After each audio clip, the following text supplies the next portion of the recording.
As the entire media industrial complex focuses its collective attention on Marjorie Taylor Greene, we're dedicating the time and attention that the topic deserves here on Ruthless. And there it is. Welcome to Ruthless. Democrats are set to take control of the U.S. Senate, House, and the White House. This will go down as one of the most progressive administrations in American history. God willing, everything is on the table. You now can pass things without a filibuster threat. That's right. Oh, you'll regret this, and you may regret it a lot sooner than you think. You and I have a rendezvous with destiny. We'll preserve for our children this, the last best hope of man on earth, or we'll sentence them to take the last step into 1,000 years of darkness. Okay, fellas. Perfect. Exactly right. That's exactly right. So let's get into this. Let's get into this. They're not going to control what we talk about, damn it. Nope. Nobody is. Nobody. We're going to talk about a really important stuff, which starts with an incredible interview that we have on the program. Great one. All right, on the variety program. And it's Pete Snyder. He's a guy who I've known for a number of years. He's a businessman from Virginia. He and his wife have been huge philanthropists. They've done incredible things for people across the Commonwealth of Virginia. But more importantly, he decided he's running for governor. Mm-hmm. And the reason he got back on my radar was because I think last week we here on the variety program tackled the issue of schools being open. Mm-hmm. And immediately I got a ton of incoming from listeners saying, hey man, we love that. You got to talk to this guy, Pete, about what he's saying, because he's going to all of these school board meetings, like personally, and like really waging war with teachers unions and trying to get kids back in school. Well, I admire the hell out of it. Anyway, we sit down with him with a really, really good chat here in the program. And you know how he got on my radar, how I heard about him? He partnered with Portnoy to start the Barstool Fund. Totally. And that's another cause, small businesses and getting kids back in school. Let's go. Yeah. I mean, look, I'm a fan of everything that Dave Portnoy has done with regard to small businesses and raising money. What I didn't know is that he had partnered with Pete at some point this fall, because Pete, I went back and looked researching for the interview itself. He started the Virginia 30-Day Fund, which was essentially what Dave is now doing through Barstool. He started that on like the first week of April 2020. So like people hadn't even been out of their jobs for 3 weeks, and he had already started delivering cash to these businesses so they could pay employees and stay open. It's really incredible. That's amazing. Yeah. Yeah. So anyway, we got that. And, I know there's probably a lot of people disappointed that we didn't open with a song. We can't do it every week, folks. You can't. You got to leave them wanting a little bit. Duncan, do you have any thoughts on where we might go from here? Anything crooning? Well, I mean, it's a variety program. It's not just singing. And I don't want to spoil anything here, but the fellas and I, and including a few other folks we've dragged into this project, are going to be doing a special release of a podcast episode, maybe tomorrow, maybe sometime over the weekend. We're not exactly sure. It's a lot of work we've been putting into this. It's going to be incredible. But it's going to be a good addition to the variety program. I can promise you one thing. Having gone through a pre-production meeting on the planning stages of this, you're going to enjoy it. Yeah. Yeah. I'm already very proud of it, and we haven't even finished it. Wait till you folks hear it. But without further ado, we don't want to leave people wanting for this particular program. And so we want to get into it, as we say, to the meat of the program. And you know what I want to start with? What's that? Is, we all made jokes of how, all these things are going to just disappear once Biden gets into office because journals won't cover it. It's all going to get, just plastered over. The kids in the cages, you knew it was going to happen. And they've completely rebranded having the kids in the cages as overflow facilities. This is one of the most amazing developments.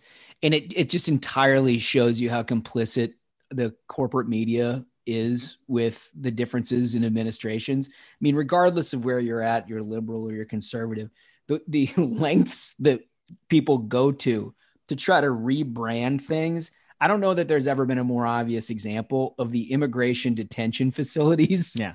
And how they talk about them during the Trump administration versus the Biden administration. So, like right here, I have an article from CNN. It says Biden administration prepares to open Overflow Facility for migrant children.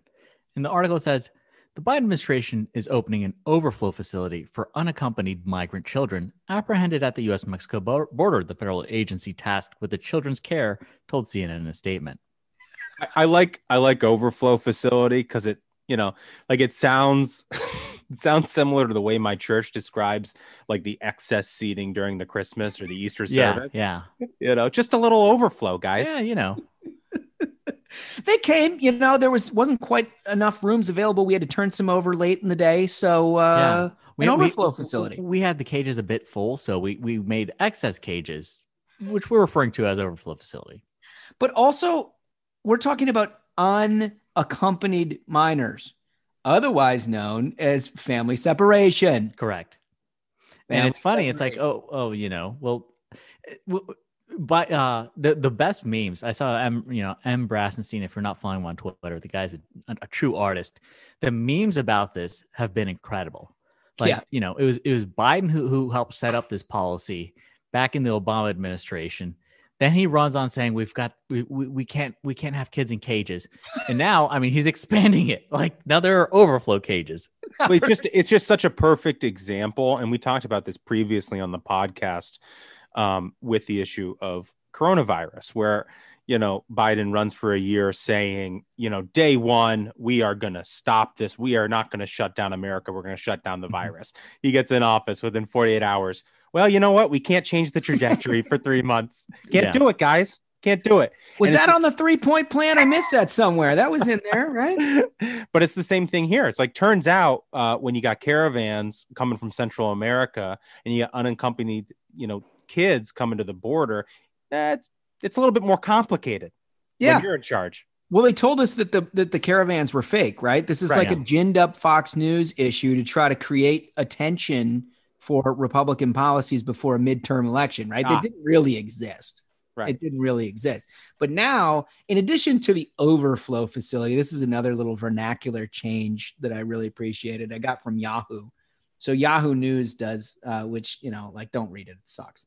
But they say there were roughly 4,730 children in the care of HHS, Health and Human Service, Office of Refugee Resettlement as of Thursday.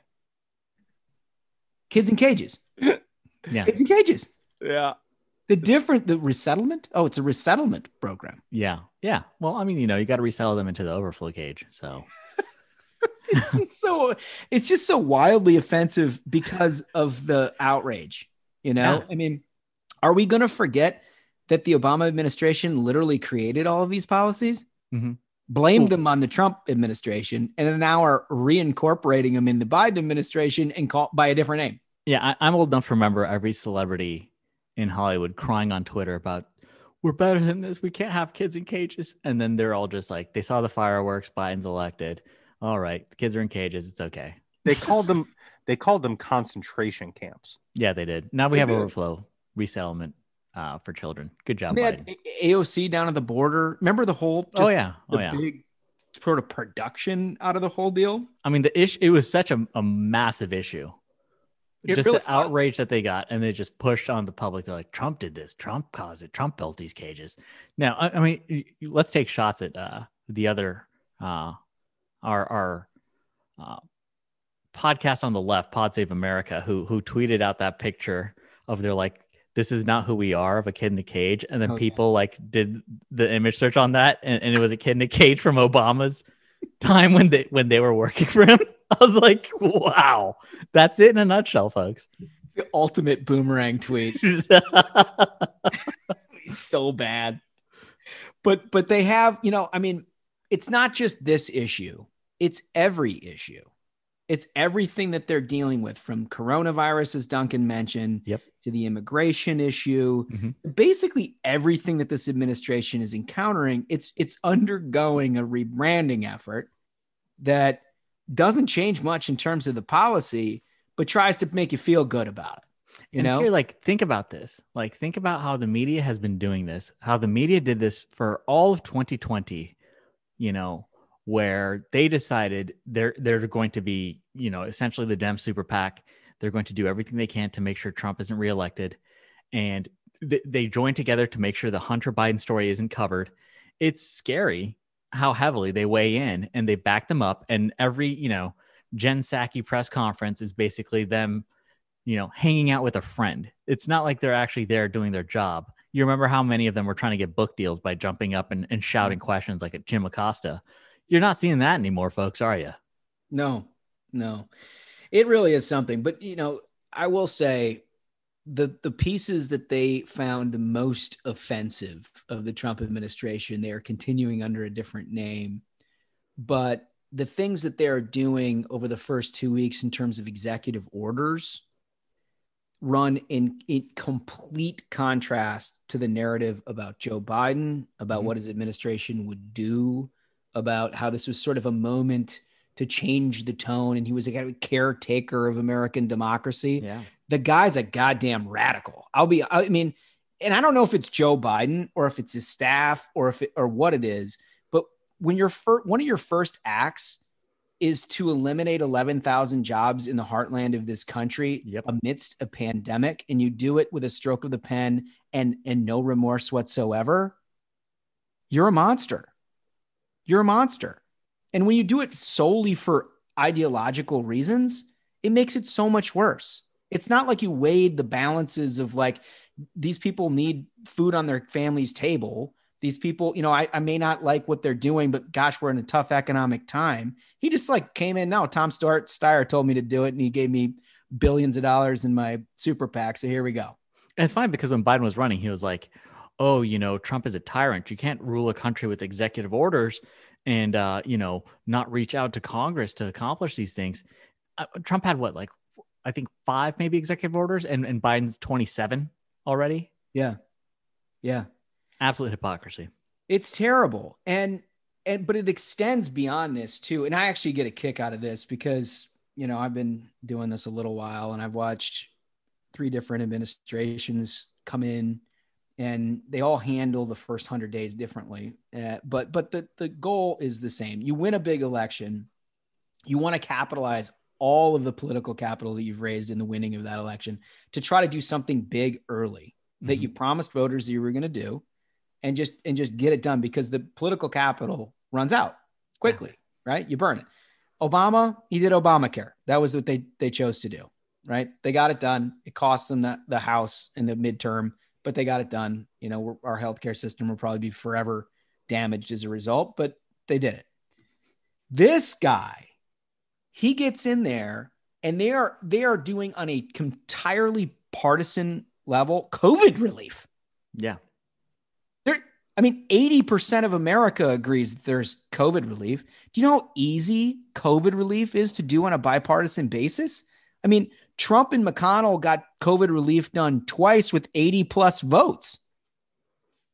80. And now we turn it over to the Democrats, and they're like, no, we're going to have to go through this weird budget reconciliation process and try to get 51 Democratic votes for it because we can't get a single Republican to buy into our lunatic plans.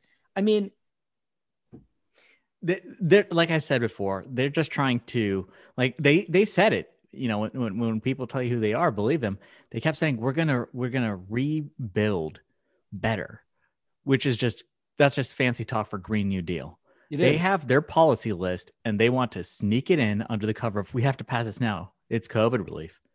I do like that the new learn to code is build the solar panels. Yeah. You know, and there's such a dismissive quality to all of this, right? And it's sort of like, I mean, we saw it with Governor Cuomo in New York as well. Remember early on in the pandemic when, you know, people were protesting and saying like, look, like small businesses are dying, like bars, restaurants are dying. Like we got to reopen parts of this smartly to get the economy moving again. You remember what he said? He was like, take a job as an essential worker. Oh, yeah. God. It's unbelievable. It's unbelievable. I mean, there is some real radical stuff that is happening right now. And I know that there's a lot of disappointed conservatives out there in the election, and we all have our opinions about that in the aftermath and the rebuilding of the Republican Party. But we have to pay attention to what's happening right now, because we have never been closer to socialism in this country than we are amidst this pandemic. Never. And what they're trying to do is close the door on it. They're trying to ensure that they control whether your business is open. They're trying to control the method by which your livelihood is earned, whether they can dole out the check directly from the government, for heaven's sakes. I mean, they're trying to control if you're even allowed to speak your mind. Yeah, that's the latest. They're after deprogramming conservatives. That's really something. They had a legitimate talking point from the White House podium about whether they were going to put a commission of truth together. Yeah. Is that 1984? That very normal. I mean, that is the scariest damn thing I've heard in a long time. So anyway, we don't have time to talk about our differences and all this nonsense. Like, we need to get to work, and we got to throw this back in their faces, because frankly, they're trying to end conservative viewpoints in America today. Yeah. United we stand, folks. That's right. And you know what? I think it's a perfect time to just seg into, speaking of COVID relief and getting things done and helping folks during this crisis. I think we have someone on our interview who knows a thing or two about that. Man, does he ever. I think you're really going to like this guy. He's not been on the national radar because he's been very into Virginia, both philanthropy, business, and now he's running for governor. But you're going to come away with this really, really impressed. There are very few people who I meet and talk to in the world of politics that do things genuinely because they believe it's the right thing to do, that don't consider themselves as a political advantage as well. Mm-hmm. And like, this guy was doing the right thing for year after year after year when nobody was watching, you know, and now he's a candidate, and now you can see where his heart is. And I mean, I was really impressed. Look, there's a lot of candidates that are going to be running for governor, and if more of them want to come on the program, fine. But I got to say, Pete Snyder really impressed me today. Let's get into it. I want to welcome to the program Pete Snyder. Pete, how are you? Hey, Josh, thanks for having me. Fired up to be on Ruthless. Listen, I've known you and your wife, Burson, for a lot of years. And I got to say, I was totally thrilled to hear that you decided you want to run for governor of Virginia. Hey, thank you, my friend. We're excited. We've been on the trail for a little over a week. We announced last week, had a spectacular start to this thing. I'm sure bombs and missiles will be coming in soon, but I love it. And actually, it's very funny. On day one, the DGA came after me, and it's kind of like that scene in The Jerk with Steve Martin when he's in the phone book. He's like, hey, I am someone. It was fantastic. I loved it when they keep it coming, DGA. Let's go.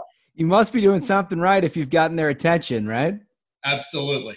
So one of the things that I imagine most of our listeners have not paid as granular attention to as we have in Virginia is your philanthropic efforts. And one of the things that was really, really impressive to me is that you were at the beginning of helping small businesses try to bridge the gap when the closures and the quarantines all happened back in March of 2020. And you immediately put together a 30-day fund that sort of led the way. What was that experience like? How did you know that this was going to be as significant as it ultimately ended up being for small business?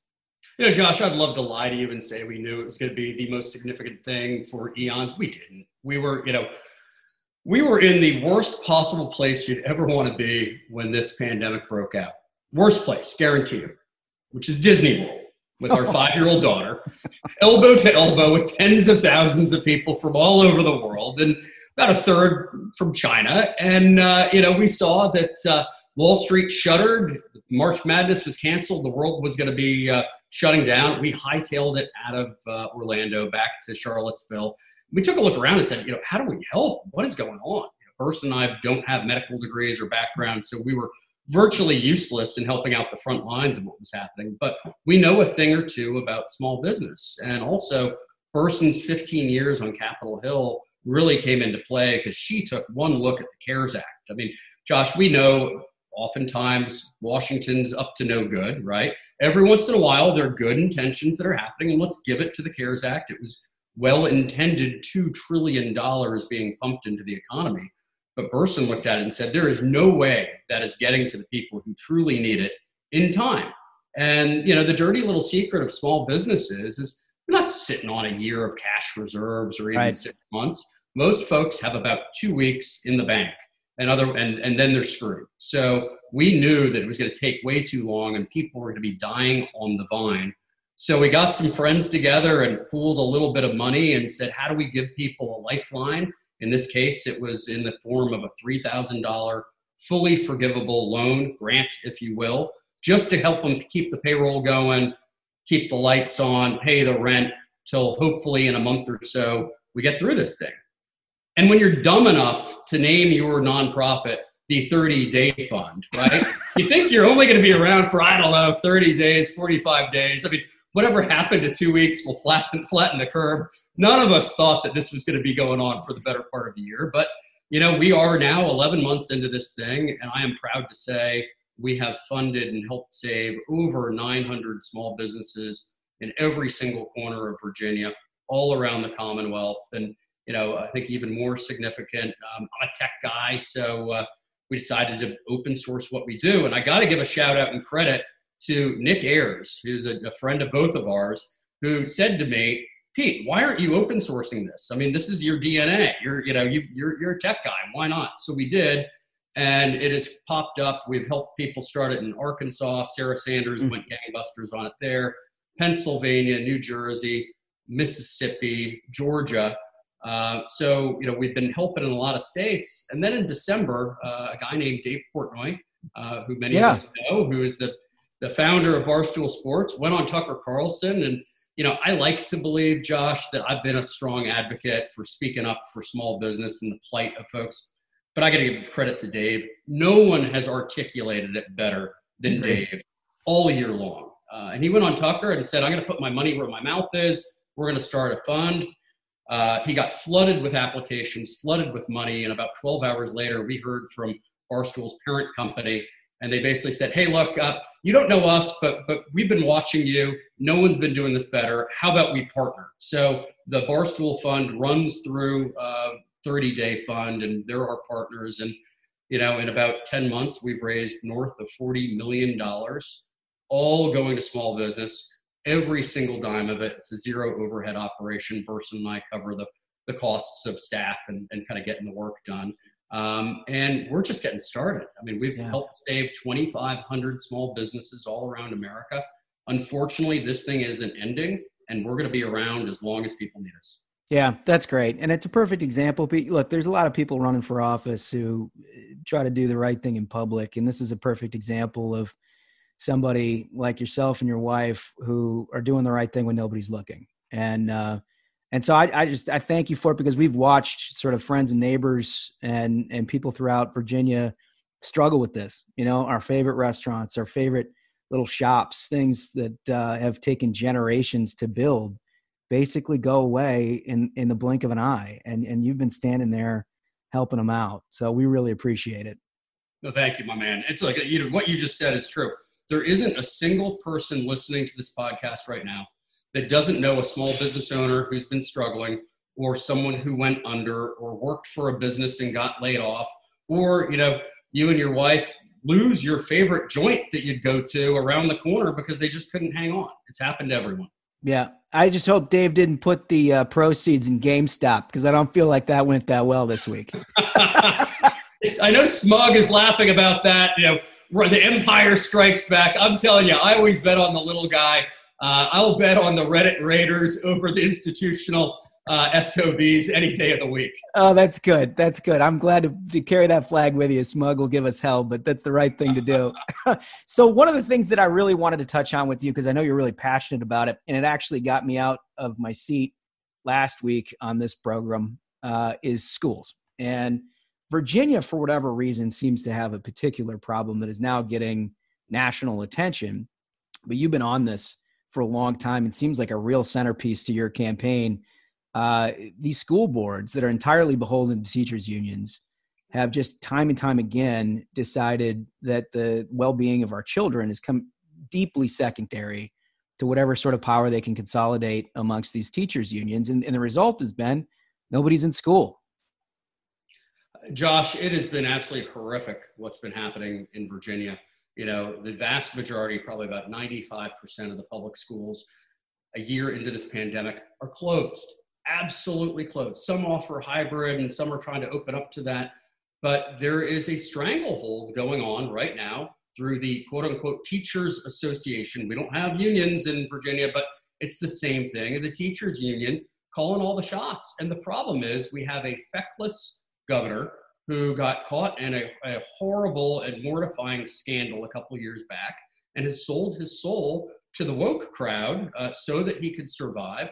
He's not standing up to the teachers unions. And any of the Democrats, Terry McAuliffe or any of the cast of characters, including the communists, there's no way they're going to stand up to the teachers unions anytime between now and June 6th, which is their primary.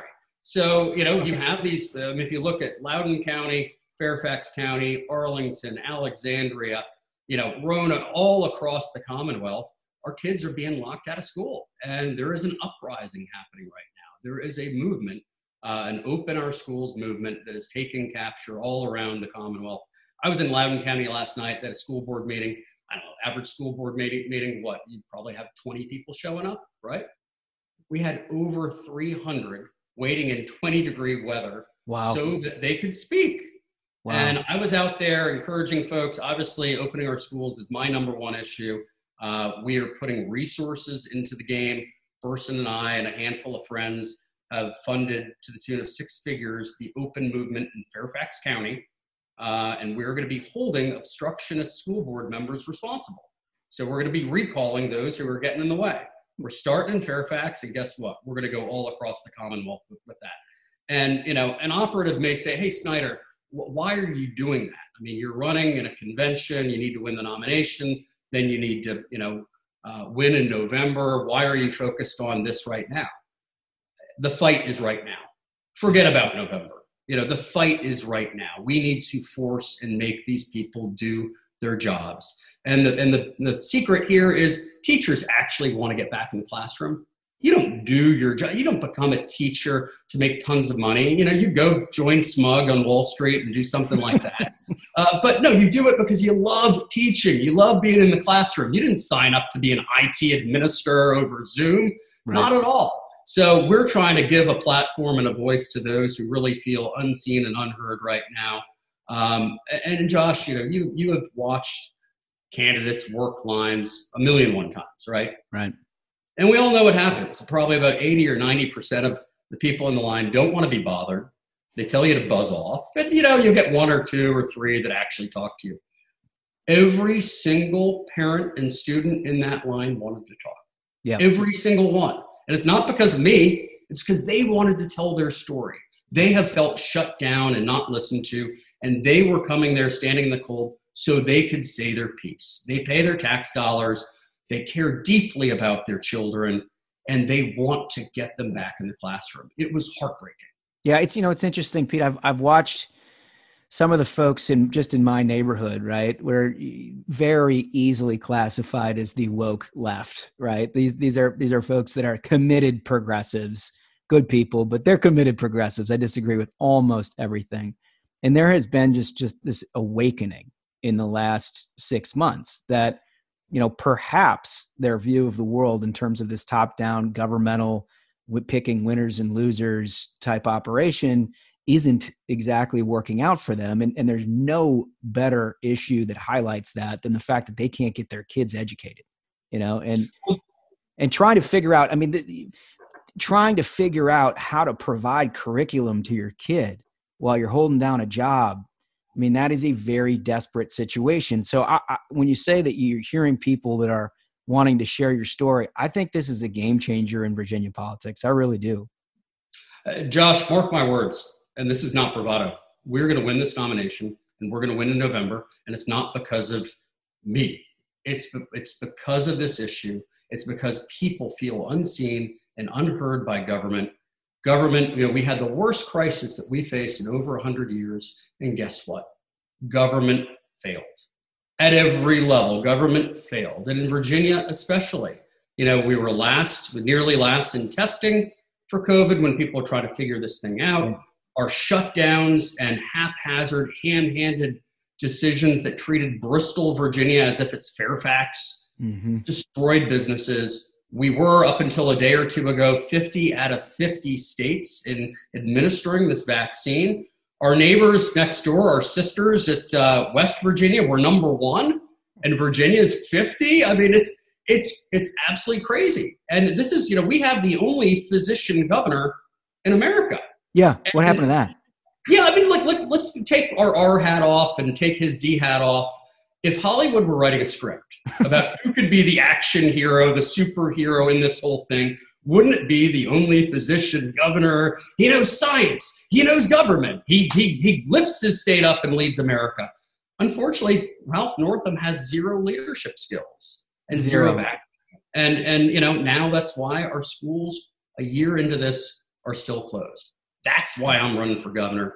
That's why we're going to win. I'd like to believe my background enables me to help pull us out of this mess, focus on the things that truly matter, and actually have Virginia, which has led America. I mean, as an entrepreneur, I love to say we founded the single greatest startup in the history of the world. The Virginia company founded America, right? I mean, we did. That's right. We haven't been leading for the past 10 years or so. We've been trailing. It's time to get us ahead again. Yeah, look, I love it. And boy, does a country, not only Virginia, but the country need problem solvers right now. You've got people that are stuck in partisan corners for a range of issues, but we got a mountain of problems in front of us. You mentioned Ralph Northam not doing a damn thing. I got to tell you, even worse than that would be a Terry McAuliffe. So listen, I don't need another Clinton glitterati coming back and for another 4 years. I got to tell you, that didn't work out last time. I'll tell you, Groundhog Day was yesterday. It was a fantastic movie, an absolute classic. Terry, the second time, bad movie. We don't want to see it again. And, it's just, what are you in it for? Everyone knows Terry stands for nothing but Terry and money. I mean, really, that's kind of it. There's no core value there. I think he's going to have a challenge in his primary. I imagine he gets through. I can't wait to go toe-to-toe with that guy. Yeah, I can't wait. It's going to be a blast. And, Terry loves to blow into a cocktail scene and make all sorts of promises. He's going to hate having to answer for his record. And really the 8 years, this is 8 years of Northam McAuliffe. And he installed his body guy as mayor of Richmond. He did. And Josh, our capital city was literally on fire for the better part of 4 to 6 weeks, led by mob rule this summer. And Burson and I have a personal story about that. We have an ownership stake in a small business, Richmond-based. It's on Broad Street. And they have a storefront. And on the second night of the riots in Richmond this summer, 2 bricks came through a plate glass storefront window about 1 a.m. 4 woke kids burst through the plate glass, went in, looted and robbed nearly everything in the showroom. What was left over was covered in blood. I mean, I posted this to social media and Instagram when it happened. And guess what? Wasn't a single police officer anywhere in sight. And it wasn't their fault. The mayor told them to stand down. I mean, if ever there is a poster child of why the Second Amendment, why there's a need for it and why it's sacred, it was last year. Yeah, absolutely. Well, and then just that story. I mean, look, the bricks through the window aren't going to hurt you, but it sure as heck is going to hurt the people who had to go to work there the next morning, right? And it was a double gut punch. It was, you're dealing with COVID and retail's hard and everyone's suffering.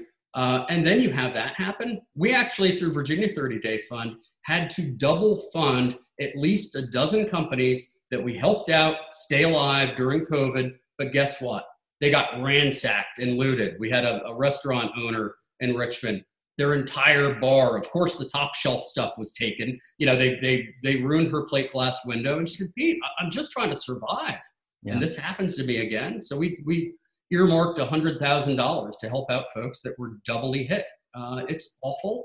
And this is what happens when you have leadership that just simply don't believe in law and order and are more focused on trying to restore the rights of criminals than actually restore the rights of law-abiding citizens. Gosh, isn't that the truth? Well, Pete, listen, you and your wife are doing the Lord's work. But before I let you go here, I got 3 very important questions that let her rip, man. Let her rip. All of the minions pay great attention to and evaluate them accordingly.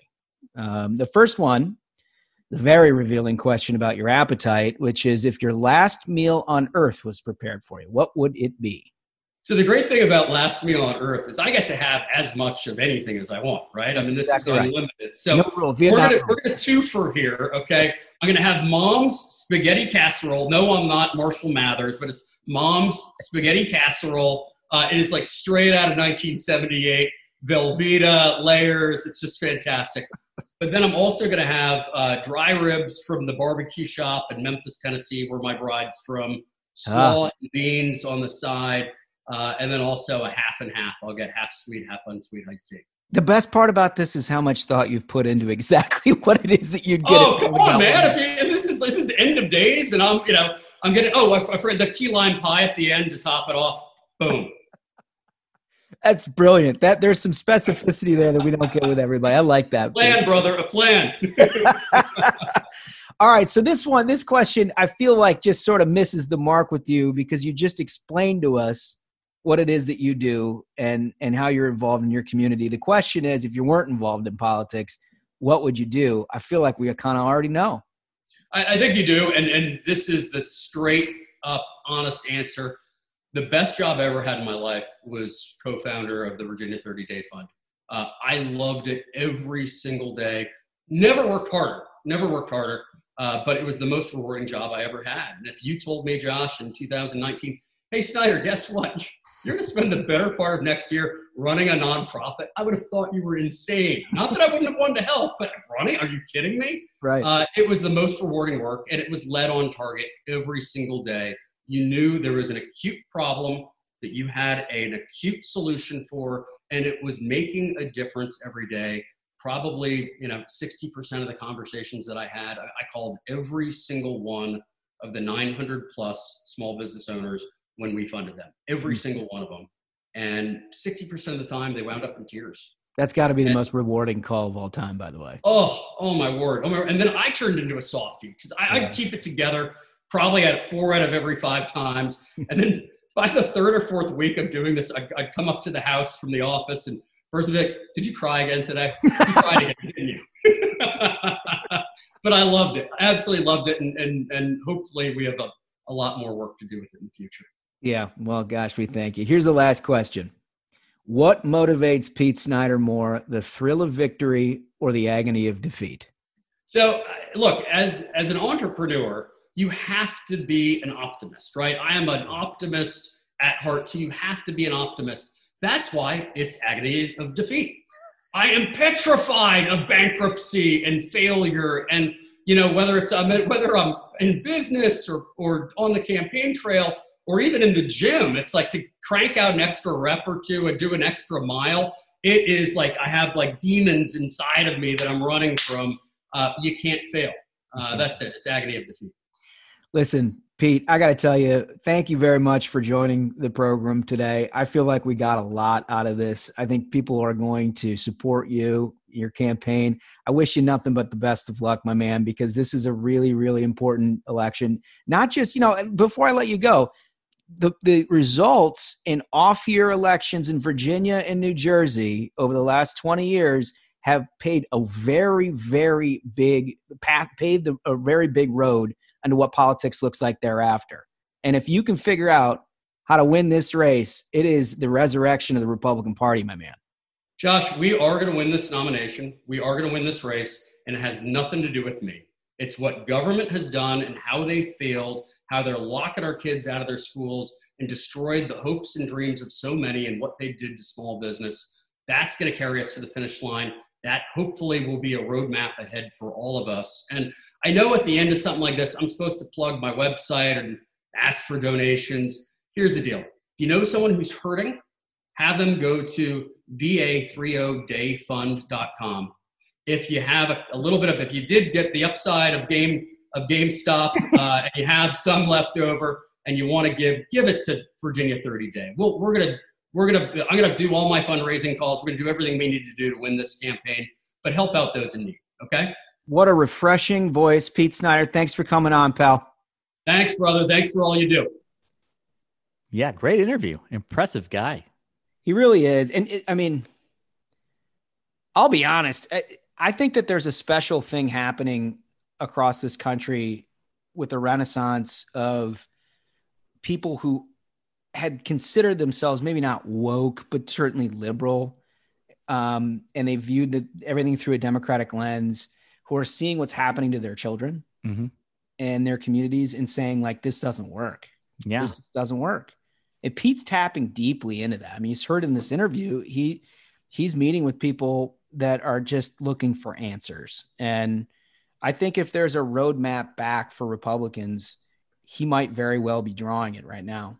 Yeah. I mean, like that, the situation right now with kids not having, not being able to be in school, and they're missing out, especially, special needs kids that, are not having their educational needs met. And, you're only seeing from the Biden administration and Democrat governors across the country just siding with the teachers unions, when the CDC and the science, which we were told to believe the science is saying, open up the schools. The thing I like about Pete is, I mean, look, I worked in politics a long time. It makes you kind of jaded and cynical, like, for sure. Pete is just eternally optimistic. Yeah.